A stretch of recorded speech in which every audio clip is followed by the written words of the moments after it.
subir la clase. El día de hoy vamos a platicar acerca de la función de la oferta y la función de la demanda. Y también a platicar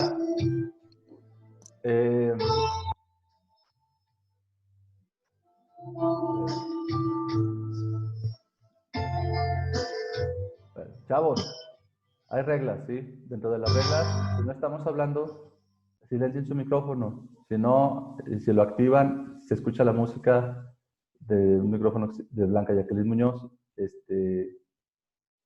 Si siguen activando la música, los voy a sacar de la clase, ¿sale? Ok. Bien. Ahí está la función de la oferta, la función de la demanda. ¿Ya pueden ver el archivo, chavos, para explicárselos?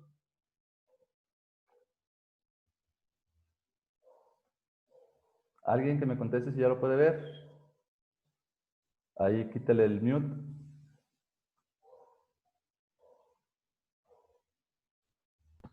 Ya se mira, profe. Gracias, Susana. Bien, dice, es bien importante comprender la economía. La clase pasada le mencionaba a Susana que es bien importante porque en algún momento de su vida ustedes van a emprender un negocio, ¿no? Probablemente ahorita no les llame la atención porque pues viven con sus papás bien a gusto, pero conforme pasen los años y más cuando empiecen a hacer su vida, van a tener la necesidad de crear una empresa o de crear un modelo de negocios para que les pueda a ustedes brindar la solvencia económica, que al final de cuentas pues es una de las necesidades por la que nosotros estamos estudiando, el comprender cómo podemos hacerle, ¿no? La construcción de un modelo económico que nos vaya dejando una derrama económica a nosotros, y eso es una de las necesidades básicas que busca satisfacer cualquier persona, independientemente de que del dinero no se vive feliz y esto y lo otro, porque me ha tocado chavos que me dicen, a mí el dinero no me importa, chavos. Bueno, pero si tú tienes hijos o si tú te vas a ir a vivir solo, pues es bien importante que sepas cómo obtener dinero para comprarte una casa, ¿no? Porque la casa te la puede regalar tu papá y todo, pero si no es el caso, o si tu papá no te va a dejar la empresa, o si tu papá, porque deben de estar conscientes que el papá no va a estar toda la vida, ¿eh? Yo recuerdo la vez que les di clases y muchos de ustedes se pagan los estudios y mi reconocimiento, ¿no? Hay otros de ustedes que ya con hijos están estudiando y ya tienen una conciencia de la importancia que es el estudio, que al final de cuentas lo que te deja es conocimiento para saber cómo hacerle para construir tu modelo económico. Basado en eso, hay que comprender la demanda y la oferta, porque todo esto de economía es satisfacer necesidades. Para eso se crean los productos, que en economía se le dice bienes, ¿no? Entonces, aquí nos dice que la demanda se refiere como la cantidad de bienes o servicios que los consumidores están dispuestos a comprar a un precio y cantidad dado en un momento determinado. Entonces, la demanda es, por ejemplo, aquí en Durango, una de las críticas que se le hace al estado de Durango y a Durango Capital es la falta de empleo, es que no genera mucha economía. Si tú has viajado por la República Mexicana, si has ido a Guadalajara, si has ido a Saltillo, has ido a estados industrializados, te vas a dar cuenta que hay mucha lana, ¿no? ¿Por qué te das cuenta? Por la obra pública, por los carros, por el tamaño de la población, por los parques industriales, por los edificios, ¿no? Nada más por los edificios, por las atracciones. Mi hermano vive en Monterrey y él me dice, yo acá nunca me aburro, hermano. Llevo 10 años viviendo acá y nunca me aburro porque siempre hay algo nuevo que hacer. ¿Por qué pasa esto? Bueno, porque la gente tiene lana, porque la gente tiene economía.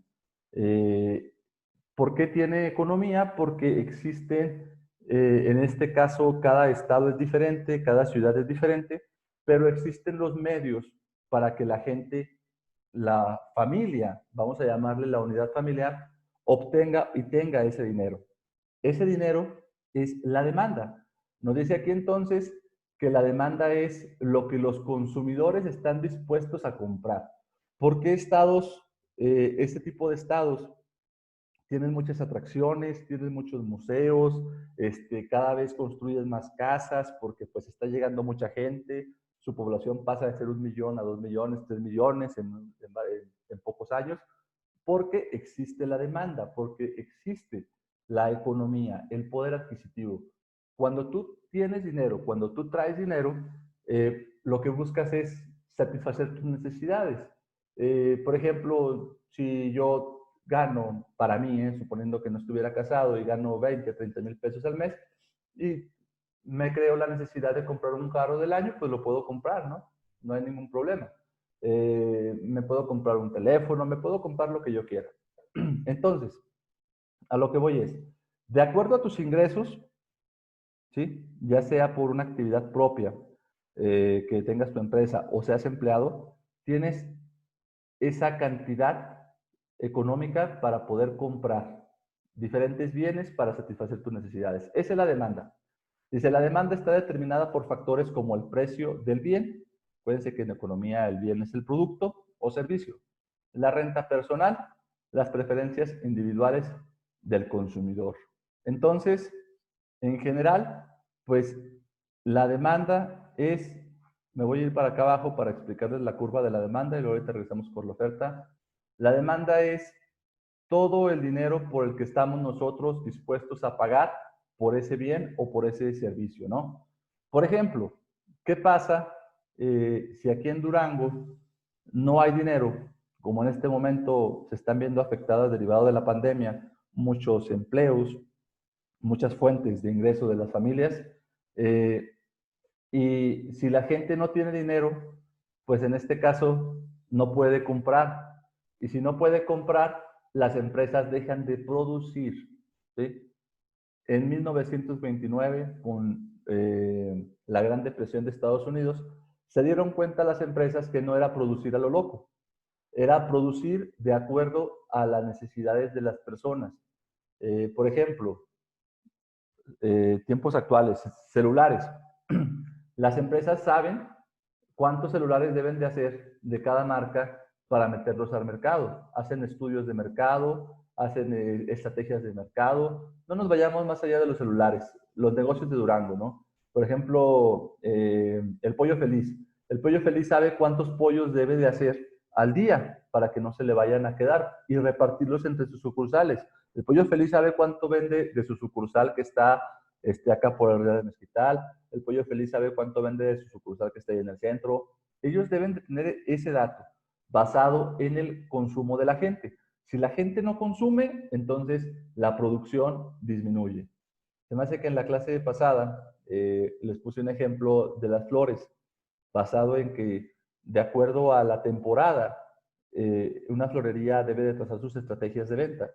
Por ejemplo, si es febrero, que debe de vender mucho, ¿no? Debe de trazar estrategias para el 14 de febrero, explotarlo y obtener ventas que pudieran ser similares a si vendiera 2, 3 meses, explotarlo en esos 15 días de febrero. Bueno, esto pasa porque la gente en ese tiempo, en ese lapso de tiempo, pues tiene más poder adquisitivo y busca satisfacer esa necesidad que es el regalar rosas, principalmente chocolates, ¿no? También es otro producto que se puede explotar. Entonces, ¿qué pasa si la gente no tiene dinero? Las empresas dejan de producir. Por eso es bien importante identificar la demanda. Dice que la curva de la demanda representa la relación entre la cantidad de un bien o conjunto de bienes y servicios que los consumidores desean y están dispuestos a comprar en relación al precio del mismo, suponiendo que el resto de los factores se mantienen constantes. Por ejemplo, acabamos de ver, dice aquí abajo, la curva de la demanda, a mayor precio, los consumidores comprarán menos. Fíjense, a mayor precio, los consumidores comprarán menos. ¿Qué pasa con esto? Bueno, hablando de la demanda, ¿no? Hay artículos, hay productos que tú compras normalmente para satisfacer tus necesidades, como por ejemplo personales, desodorante, tú tienes tu marca de desodorante, ¿no? Tu champú, tú tienes tu marca de champú. Tu gel, tú tienes tu marca de tu gel. Si te compran otra marca de champú, otra marca de gel, probablemente no los uses porque es tu marca. Entonces, ¿qué pasa aquí? Si te suben el precio, pues buscas un sustituto de ese bien, de ese producto, porque no vas a seguir pagando más. La mayoría de las personas, o sea, eso pasa. No vas a seguir pagando más si te venden el desodorante, si te costaba 30 pesos y luego le subieron a 40 y luego le subieron a 50 y luego ahorita cuesta 100 pesos, la misma botellita, la mayoría de la gente no lo sigue comprando y busca sustitutos. Por eso dice, a mayor precio, los consumidores comprarán menos. ¿Sí? Lo vemos con la gasolina. La gasolina, a mayor precio, se compra menos gasolina. Y aparte, pues, el tanque de un carro, pues, dura menos, ¿no? Y a menor precio, lo vimos en los días pasados, en los meses pasados, pues los consumidores compran más. Es la curva de la demanda. Dice aquí, los determinantes de la demanda de un individuo son el precio del bien. Nos fijamos cuánto cuestan las cosas. Por ejemplo, aquí tiene mucho que ver.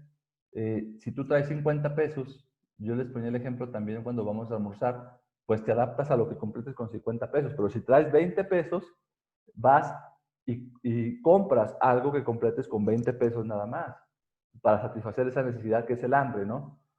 Entonces, los determinantes de la demanda, el precio del bien. Otro determinante es el nivel de renta. Otro determinante, los gustos personales, el precio de los bienes sustitutivos y los bienes complementarios. Para explicarte en resumen lo de la demanda, bueno, ya esto es, se mete, el precio de un producto del mercado está determinado por el equilibrio entre la oferta, lo que está dispuesto a producir a un precio determinado. Lo marca la empresa, ¿no? Hace poquito hubo un desabasto en cerveza y lo que provocó que los precios se inflaran. Esto es la teoría de la oferta y la demanda, ¿sí? Porque no había ese bien, en este caso, bueno, ese producto que consumen las personas, al no existir o al ser muy escaso, pues se aprovechaba la gente y lo daba a mayor precio, ¿no? Entonces, eso en cuanto a la demanda. La oferta. Bueno, la oferta es, dice, en economía se define como la cantidad de bienes o servicios que los productores están dispuestos a ofrecer a un precio dado en un momento determinado. Entonces, es todo lo contrario, ¿sí? Lo que los productores, porque todo lo que tú ves, a tu alrededor, lo fabrica alguien, alguien que tiene su modelo económico bien estructurado y que tiene su empresa, ¿no? Entonces, la cantidad de esos productos varía con el precio del producto. Te voy a poner un ejemplo. La televisión no siempre fue así como tú la conoces. Cuando tú estabas chiquillo, porque la mayoría de ustedes pues tienen menos de 25 años, pues hoy uno de ustedes tienen menos de 20 años, eh, hace 8 años era muy difícil conseguir una televisión de plasma. Era muy caro. Las televisiones pasaron a evolucionar, eran de plasma, eran con gas. Si tú las acostabas, se descomponían las televisiones. Ya para el 2012, 2013 empezaron a salir las televisiones LED con la tecnología LED. Pero lo que voy es que la televisión de plasma era carísima. Y la televisión LED cuando salió era carísima. ¿Por qué? Porque Samsung, había muy pocas empresas que producían televisiones LED. Y al ser un bien nuevo, pues pocas empresas lo producen y el precio lo fijan ellos.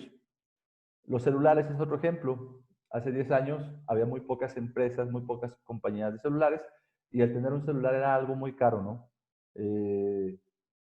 Para que te des una idea, tomando como ejemplo lo de las televisiones, una televisión de 40 pulgadas en el 2013 te andaba valiendo como unos 10,000 pesos, unos 15,000 pesos más o menos, de un valor actual, ¿no? Entonces era desproporcional a comparación de ahorita. ¿Por qué ahorita? Porque hay muchos productores que fabrican ese producto. Entonces, la oferta, dice, los productores están dispuestos a ofrecer a un precio determinado. Dice, está determinada por factores como el precio de capital, la mano de obra, la mezcla óptima de los recursos mencionados. Parte del tema del capitalismo y el mercado que tú hiciste una evidencia, comprendimos cómo el capital es todos los bienes que tiene una persona para llevar a cabo su actividad productiva. Ponemos el ejemplo, si yo tengo una tortillería, pues mi capital va a ser las máquinas para hacer tortillas, el local, el piso, la caja registradora, todo eso es mi capital, ¿no? Con lo que llevo a cabo mi actividad productiva. Entonces, a eso se refiere esto. Dice, la ley de la oferta establece que ante un aumento en el precio de un bien, la oferta que exista de ese bien va a ser mayor. Es decir, los productores de bienes y servicios tendrán un incentivo mayor para ofrecer sus productos en el mercado durante un periodo, puesto que obtendrán mayores ganancias para hacerlo. Entonces, cuando un bien se consume mucho, se vende mucho, se empieza a fijar su precio. Y así como tiende a disminuir por la competencia, que esto ya es otro tema que vamos a ver en los monopolios y los duopolios en Economía 2, cuando un productor vende mucho ese producto, las ganancias son muchas, pues, ¿sí? Sus ganancias, su utilidad es mucha. ¿Por qué? Porque se vende constantemente. Es cualquier empresa que tú ves que tiene éxito, ¿no? Por ejemplo, hay muchas empresas por tu zona, por tu colonia, por tu fraccionamiento, que venden cierto producto mucho, así como es comida. Por ejemplo, yo vivo acá en el Real del Mezquital, aquí hay una empresa que vende muchísimo de materiales, que es la Ferretería Real del Mezquital. Eh, Su estructura es increíble, ha ido subiendo, ha ido contratando mucho personal. Y a lo que voy es que esto es porque por la demanda de sus productos. Y obviamente tiene que ver ya estrategias de venta y muchas cosas, ¿no? Dice, el modelo establece que en un mercado libre la cantidad de productos ofrecidos por los productores y la cantidad de productos demandados por los consumidores dependen del precio del producto del mercado. Entonces, la ley de la oferta indica que la oferta es directamente proporcional al precio. Cuanto más alto sea el precio del producto, más unidades se ofrecerán. ¿Sí? ¿Por qué? Porque se está vendiendo mucho. ¿Vale? Esto tú lo ves mucho en negocios de comida, restaurantes exitosos o ahí mismo, ¿no? Los taquitos de carne asada que venden mucho. Entonces, tienden a irle aumentando poco a poco, que 2 pesitos, que 5 pesitos, al producto. Y es porque se vende mucho. Bueno, la oferta de la curva, dice la segunda ley, establece la curva de la oferta, perdón. Establece que ante un aumento en el precio de un bien y asumiendo un mercado competitivo, la cantidad ofrecida de ese bien va a ser mayor. Es decir, los productores de bienes y servicios aumentarán la producción. Y esto es llamado la ley de la oferta. Entonces, cuando estamos vendiendo nosotros algo, pues aumentamos la producción. No nos vayamos allá a ejemplos de empresas grandes, ¿no?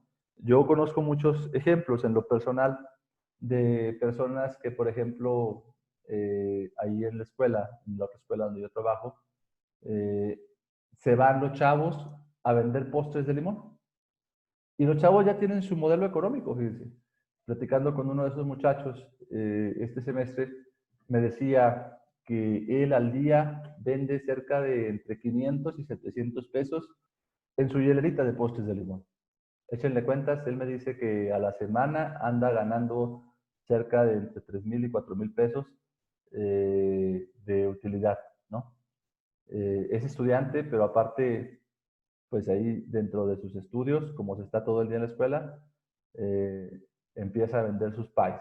El costo de producción es mínimo y a lo que voy es que cuando él detecta que ya vendió todos y le siguen pidiendo, pues dice al siguiente día, profe, pues me traigo 5 más, ¿sí? O me traigo 3 más. Y si se me siguen vendiendo, aumento la producción.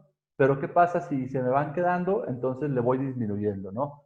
Es un ejemplo para que veas cómo tú lo puedes aplicar.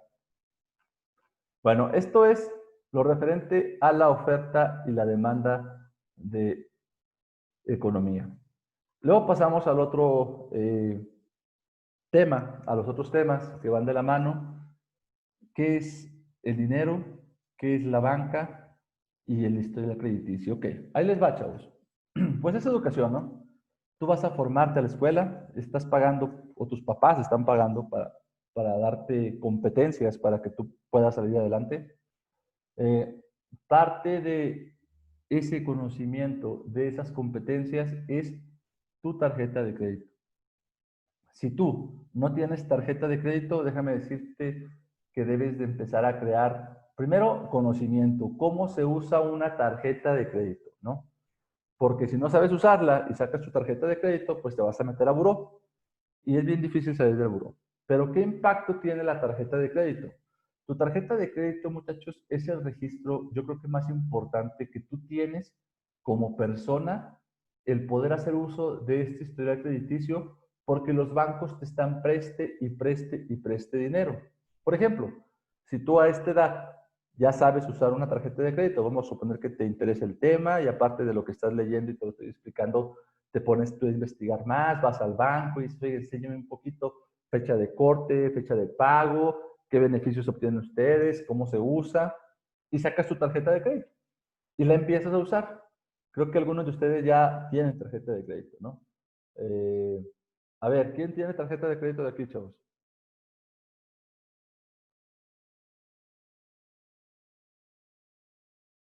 Susana Ceballos, Janet Martínez, Sephora. ¿Nadie tiene tarjeta de crédito aquí, chavos? No, yo no, profe. Ok. Eh, Creo que una de ustedes sí me había comentado que sí tenía tarjeta de crédito, pero a lo que voy es, yo no. Solo deseas, dice Jesús. Bueno, ¿qué importancia tiene la tarjeta de crédito? Él les va, chavos, un ejemplo. Vamos a suponer que la señorita Martínez abre su tarjeta de crédito. En el transcurso de, ¿qué les falta? Unos 2 años, si es que terminan su carrera, un año y medio, no sé.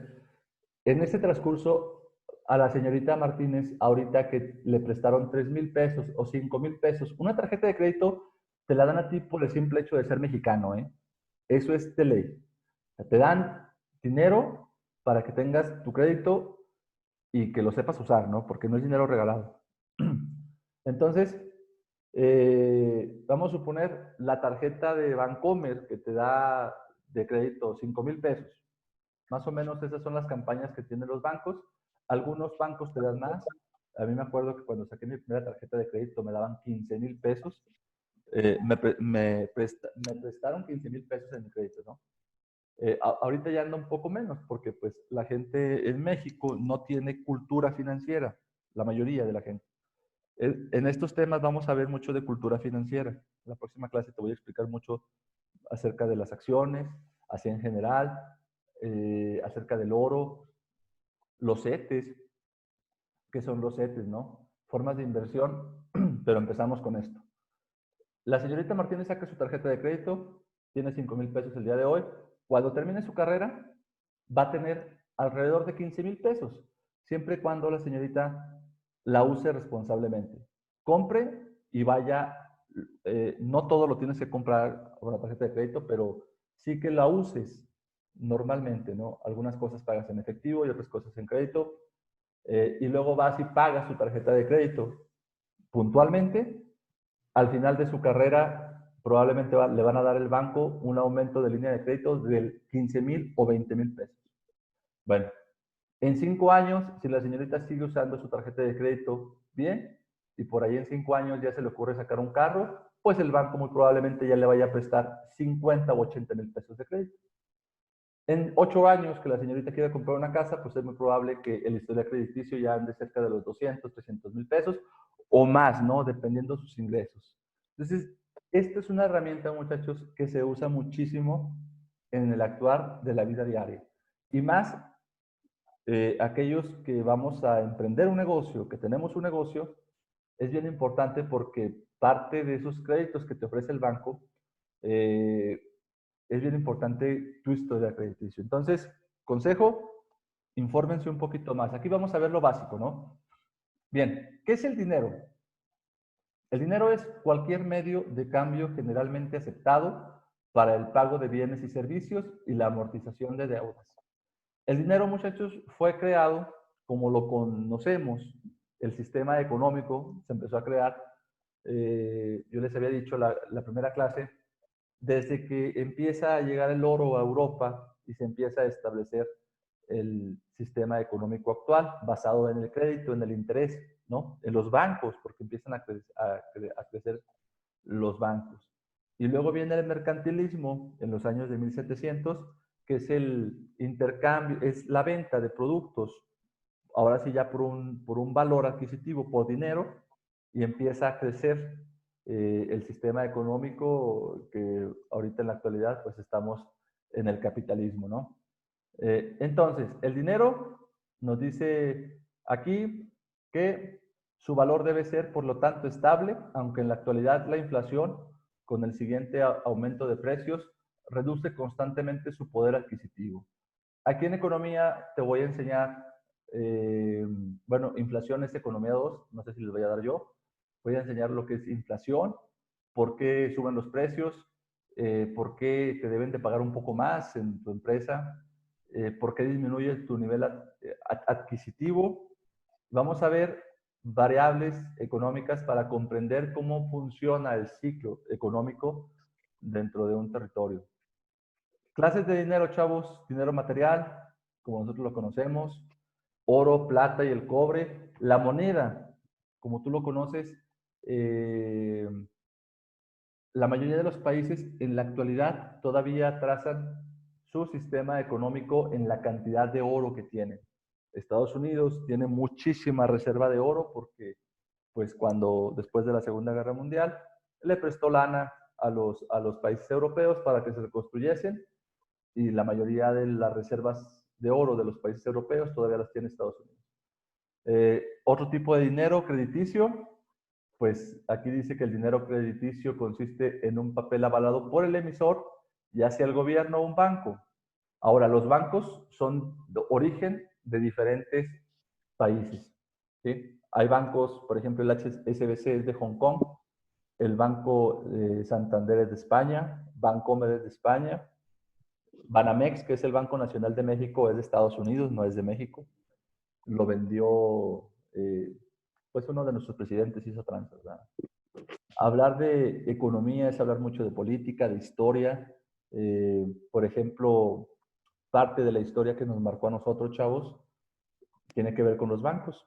Es el FOBAPROA. Les voy a mandar unos videos del FOBAPROA para que los vean. Duran 15 minutos cada uno y te explican a ti el mayor fraude de la historia de México, que fue con Carlos Salinas de Gortari, por eso le dicen que es un ratero. Fue uno de muchas cosas que hizo, ¿no? Pero él prácticamente, para que me entiendas, la banca la privatizó, le dio permiso que vinieran los bancos de otros países con la condición de que aquí existiese gente del gobierno mexicano manejándolos. Por ejemplo, Bancomer, vente para acá, pero aquí te pongo un guate ahí a una persona del gobierno para que te lo administre. ¿Y qué pasó? Pues como eran mucha gente llegada a Carlos Hernández de Gortari, pues empezaron a desviar el dinero, a dar muchos créditos incobrables, ¿no? Hay un caso ahí dentro del video que tú lo vas a ver, de un banco que se llama Banpaís, el presidente de Banpaís, que es la persona que el gobierno puso, se autopresta 150 millones de dólares para comprar aviones para una empresa que era de él y que unos aviones que compró que no existían. O sea, se lo robó, ¿no? Es importante, parte de la economía, les digo yo, es hablar de política. Soy apartidista, en general, todos los partidos políticos, pues, no me caen, pero hay que estudiar la historia económica de México, ¿no? Desde Lázaro Cárdenas, con el petróleo, hasta en la actualidad, lo que está haciendo mal, lo que está haciendo bien, AMLO, lo que hizo todos los presidentes pasados, ¿no? Y una vez que sepas la historia económica y el actuar de cada presidente, pues te puedes formar tu juicio porque no avanzamos en Durango, no con los gobernadores, con el presidente municipal, y ese juicio te permite a ti comprender económicamente más acerca de Durango y acerca de los estados. Ahí les voy a pasar los videos porque tiene que ver con este tema, ¿sí? La próxima clase vamos a ver las funciones del dinero y a meternos de lleno con lo del crédito y el uso de la banca. Bien, chavos. ¿Dudas? ¿Dudas, muchachos? A ver. ¿Dudas, Yasmín?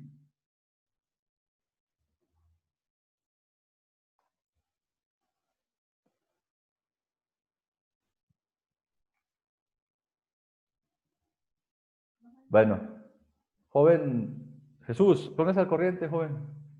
¿Sale? La verdad es que cuando trabajaste conmigo en la materia trabajaste muy bien. Ahorita no has subido, no sé si es por la chamba o por qué, pero tienes que regularizarte en tus evidencias para que no vayas a batallar, ¿sale? Por ahí me dijo el coordinador que reprobaste una unidad pasada, una materia pasada, o sea que ya empezaste a reprobar y eso es malo, aguas. Yo deseo que te pongas al corriente y no solo eso, sino que hagas tus trabajos bien para que aproveches el privilegio de estudiar, ¿no? Porque hay muchos que no tienen ese privilegio. Contabilidad reprobé, me fue mal con ese profesor. Ah, entonces la culpa la tuvo el profe. Eso va a decir de mí cuando yo lo repruebe. Ok, está bien, Jesús. Échale ganas, ¿sale? Gracias, chavos. Tengan buen día. Esperemos vernos pronto ya en el España. Nos vemos, ya se pueden desconectar.